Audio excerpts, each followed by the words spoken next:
kelompok 4 dan 3 yang hari ini hadir khusus kalian semua yang penasaran sama fenomena bahasa yang lagi terus berkembang di sekitar kita. Saya Irfan Syabarus, host kalian hari ini, dan di episode ini kita bakal ngobrolin sesuatu yang sebenarnya udah sering banget kita lakuin tanpa kita sadari. Pergeseran makna dalam bahasa gaul di media sosial. Pernah nggak sih kalian ngerasa kata yang dulunya memiliki makna A sekarang malah berubah menjadi makna B? Nah, itulah yang disebut pergeseran makna. Dan hari ini kita bakal bedah fenomena itu bareng narasumber kita. Saya mau menyambut hangat narasumber kita hari ini. Silakan perkenalkan diri terlebih dahulu. Halo semuanya, perkenalin nama saya Zaskia Putri Andari dan saya bagian dari kelompok 3 yang udah meneliti topik ini nih. Senang rasanya bisa sharing karena topik ini tuh jujur deket banget sama kehidupan keseharian kita.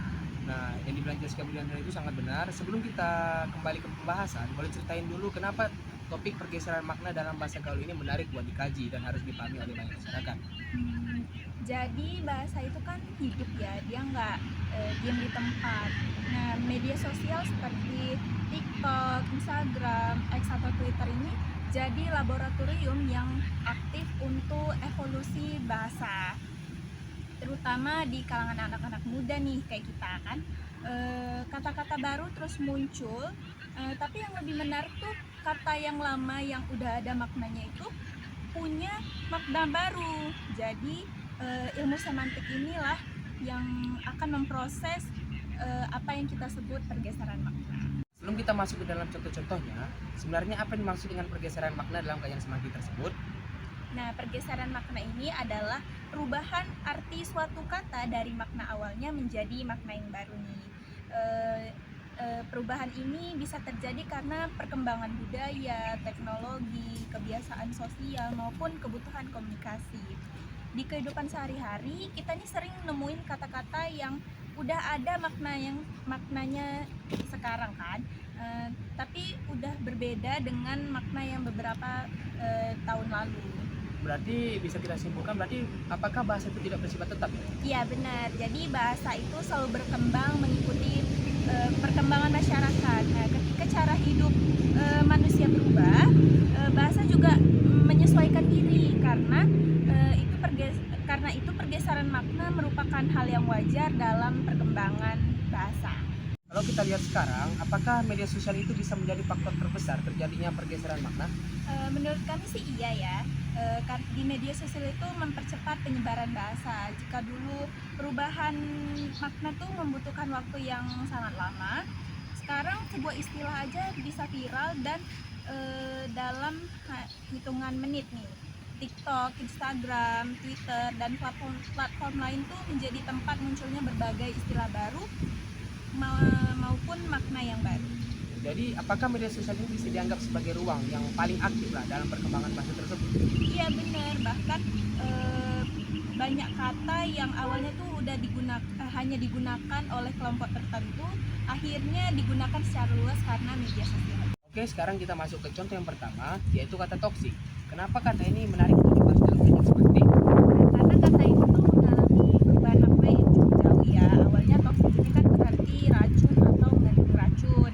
Nah, sekarang kata tersebut tuh lebih menggambarkan perilaku seseorang yang memberikan efek negatif kepada orang lain. Nah, tadinya kan kata ini digunakan dalam bidang kesehatan, kimia, atau lingkungan gitu. Bisakah diberikan contohnya itu seperti apa? Misalnya nih, seseorang yang suka meremehkan orang lain, melakukan manipulasi, melakukan kebencian, menciptakan suasana yang gak sehat, baik dalam hubungan pertemanan atau hubungan yang lain. Nah, perilaku ini tuh disebut perilaku toksik. Saya juga sering melihat istilah toxic relationship atau toxic friendship. Apakah itu ada hubungannya dengan toxic tersebut? Benar-benar. Ini tuh menunjukkan bahwa penggunaan kata toksik itu semakin luas ya.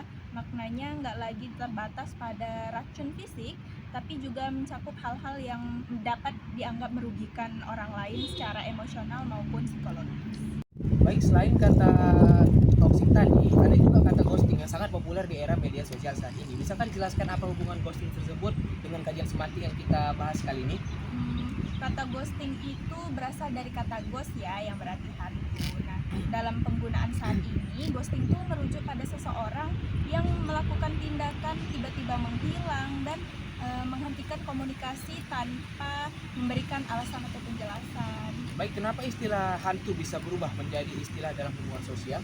Karena ada kesamaan konsepnya, yaitu sama-sama menghilang. Nah, jika hantu tuh sering digambarkan muncul lalu tiba-tiba menghilang, nah seseorang yang memutus komunikasi tanpa kabar juga dianggap melakukan hal yang serupa, dan disitulah muncul makna baru, yaitu kata ghosting. Berarti perkembangan teknologi komunikasi juga ikut mempengaruhi munculnya istilah.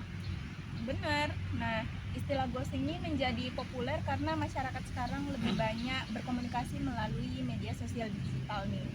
Fenomena yang menghilang secara tiba-tiba lebih sering terjadi, sehingga masyarakat membutuhkan istilah yang khusus untuk menyebut perilaku tersebut.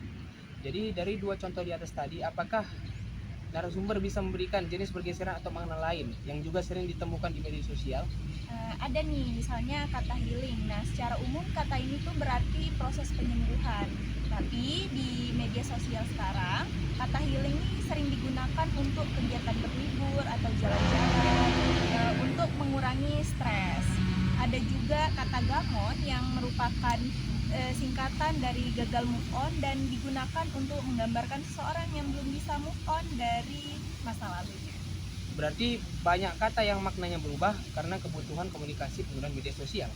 Iya, betul banget. Penggunaan media sosial cenderung memilih kata yang singkat, mudah diingat, dan mampu mewakili pengalaman mereka. Nah, karena itu perubahan makna ini terjadi cukup cepat ya.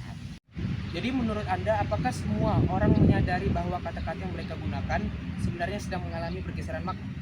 Nggak selalu ya, karena banyak yang menggunakan kata seperti toxic, ghosting, atau healing ini karena udah menjadi kebiasaan aja. Mereka tuh memahami makna yang digunakan saat ini, tapi belum tentu mengetahui makna yang sebelumnya. Berarti menarik juga, berarti kajian semantik membantu kita memahami perjalanan suatu dari masa ke masa. Jadi seperti itu ya. Benar, nah melalui semantik kita bisa melihat bagaimana bahasa berkembang dan bagaimana masyarakat berperan dalam menciptakan makna baru.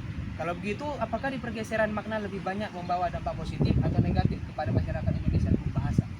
Menurut kami sih lebih banyak menunjukkan dinamika bahasa ya. Pergeseran makna membuktikan bahwa bahasa Indonesia ini mampu beradaptasi dengan perkembangan zaman. Nah, tapi penggunaan bahasa tetap harus memahami konteks agar tidak terjadi kesalahpahaman dalam berkomunikasi. Jadi kuncinya adalah memahami kapan menggunakan bahasa formal dan kapan menggunakan bahasa yang lebih santai.